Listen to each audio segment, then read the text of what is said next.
नमस्कार. जय महाराष्ट्र. मुंबई महापालिकेची निवडणूक सध्या 2 महिन्यावरती येऊन पोहोचल्या असतानाच मुंबई महापालिकेवरती सत्ता कोणाची? उद्धव ठाकरेंची की एकनाथ शिंदेची की पूर्ण भाजपा युतीची? नवी नवी आलाय महत्वाचा मुंबईतील सर्वे. जवळजवळ 1 लाखांचा सर्वे. मुंबई महापालिकेवरती सत्ता कुणाची? उद्धव ठाकरे कुणा मिळणार की जागा? ठाकरे मुंबई राखणार का भाजप जिंकणार? बघूया सविस्तर. मुंबई महापालिकेचा घेतलेला फेब्रुवारी-मार्च महिन्याचा हा नवीन सर्वे. मुंबई महापालिका 2025 कोण मारणार बाजी याकडे संपूर्ण देशाचं लक्ष लागलेलं आहे. यामध्ये आपण जर पाहिलं, शिवसेना ठाकरे की भाजपा शिंदेगड यांच्यामध्ये अतिशय चुरशीची लढाई पाहायला मिळते. दोघांना किती जागा मिळतात याचा सिलसिला आपण घेतलाय सविस्तरपणे. मायानगरीवरती सत्ता कुणाची? मुंबई महापालिका ही सोन्याचं अन्नदेणारी कोंबडी म्हटलं जात आहे. मग इथे सत्ता कुणाची याचा सविस्तर आढावा आपण घेतलाय. नेमकी मुंबई कुणाची? एकूण मुंबईत आहेत 227 जागा मुंबई महापालिकेमध्ये. वरून पाहिलं तर समाजवादी पार्टीला 2 जागा मिळतील असा आपला सर्वे सांगतोय. गेल्या वेळेस समाजवादी पार्टीला 2 जागा होत्या, त्यांना पुन्हा ती पार्टी 2 जागा राखताना या ठिकाणी दिसत आहे. त्यानंतर मनसे, राज ठाकरेंची मनसे देखील मुंबई महापालिके पुन्हा एकदा मुसंडी मारताना दिसते. 11 जागांवरती राज ठाकरे पुन्हा लीड घेताना आपल्याला दिसत आहे. त्यामुळे राज ठाकरेंची हवा मुंबईत पुन्हा वाढताना दिसल्याचं आपलं यावरून पुन्हा एकदा स्पष्ट होत आहे.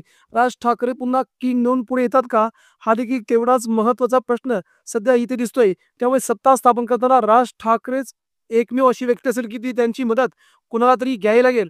म्हणून राज ठाकरे हे खूप महत्वाचं व्यक्तिमत्व आगामी मुंबई महापालिकेच्या दृष्टिकोनातून सध्या पाहायला मिळते. गेल्या वेळेस 7 जागा असताना आता राजकारण्यांना 11 मिळत आहेत. अपक्षीयला काय पाहिलं तर अपक्षाला 4 जागांवरती अपक्षीय इथे लीड घेत असते. गेल्या वेळेस देखील अपक्षाला 5 ते 6 जागांवरती लीड होती. आता अपक्ष 4 जागांवरती जिंकताना दिसतेत आपल्याला. यामुळे त्यांचीही मदत सत्ता स्थापन होता लागेल. त्यानंतर राष्ट्रवादी अजित पवार गट यांना मात्र 7 जागांवरती समाधान मानावं लागेल अशी शक्यता सध्या या जागेवर दिसते. म्हणून राज ठाकरेच्या कमी जागा अजित पवारांना 7 जागा मिळतील असा हा सर्वे मुंबईतून प्रथमतःच बाहेर येतोय. त्यामुळे अजित पवारांना गेल्या वेळेस मिळणाऱ्या 7 जागा तेवढ्याच त्यांना जागा मिळताना दिसत आहेत. अजित पवारांच्या जागा कमी होत आहेत. त्यानंतर पुढचा पक्ष येतोय तो म्हणजे शरद पवारांची राष्ट्रवादी. यांना देखील मुंबई महापालिकेत 7 जागांवरती यश मिळताना दिसतंय. शरद पवारांच्या राष्ट्रवादीला देखील गेल्या वेळेस 7 जागा होत्या. त्यामुळे दोघांची विभागणी झाली असली तरी 14 जागा दोघांमध्ये युती मिळत आहेत. त्यामुळे राष्ट्रवादीचं वजन वाढले दिसतंय. त्यानंतर काँग्रेस, राहुल गांधींची काँग्रेस देखील मुंबईमध्ये 29 जागांवरती विजय मिळत असते. काँग्रेसला असा हा मोठा विजय. गेल्या वेळेस काँग्रेसच्या 35 जागा होत्या, मात्र यावेळेस काँग्रेस 29 जागांवरती खाली लुढकताना दिसते. परंतु याही जागा कमी आहेत. त्यानंतर एकनाथ शिंदेची शिवसेना यांना मात्र मुंबईत 28 जागांवरती यश मिळत आहे. तब्बल 28 जागांवरती. कारण की यांना महायुतीमध्ये असल्यामुळे कमी जागा मिळाल्या तर देखील एकनाथ शिंदेचा 28 जागांवरती मोठा विजय मुंबई महापालिकेत आपल्याला होताना दिसतोय. त्यानंतर भारतीय जनता पार्टीला मुंबई महापालिकेत 73 जागांवरती यश मिळत आहे. त्यामुळे फडणवीस आता मुंबई महापालिका जिंकणार का? सत्ता भाजपची येणार का? याकडे आता आपलं बघा येईल. तसं पुढचा व्हिडिओ बघणं महत्वाचं आहे. भाजपाची मुसंडी मुंबई महापालिकेत पुन्हा एकदा दिसते. त्यामुळे भाजपा मुंबई महापालिका ठाकरेंच्या हातून आपल्याकडे हिसकावून घेते का ते आपल्याला सरते शेवटी कळेलच. परंतु भाजपाची मात्र जागांची लीड मोठी आहे. त्यानंतर शिवसेना उद्धव ठाकरे यांना 70 जागांवरती यश मुंबई महापालिकेत मिळत आहे. उद्धव ठाकरेंच्या जवळ 17 जागा कमी होत असतात, परंतु 70 जागा देखील ठाकरेंच्या कमी नाहीत. एवढे नगरसेवक गेले असताना, नेते आमदार गेले असताना देखील ठाकरे मुंबई महापालिकेत आपली जागा शाबूत ठेवत आहेत.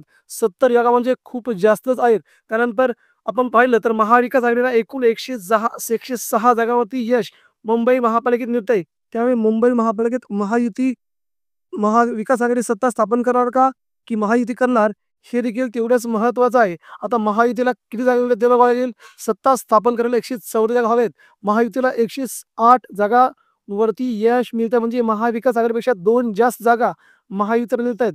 त्यामुळे आता सत्ता स्थापन करायला 7 किंवा 8 जागांची गरज या ठिकाणी भासू शकते.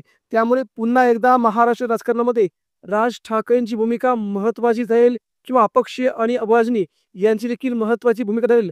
तेव्हा राज ठाकरे कुणाला पाठिंबा देणार की पुन्हा उद्धव ठाकरेंची बाजी घेणार हे पाहावं लागेल. मात्र मुंबई महापालिकेत उद्धव ठाकरे पुन्हा एकदा किंग म्हणून उभारताना आपल्या प्रतिक्रिया व्यक्त करा.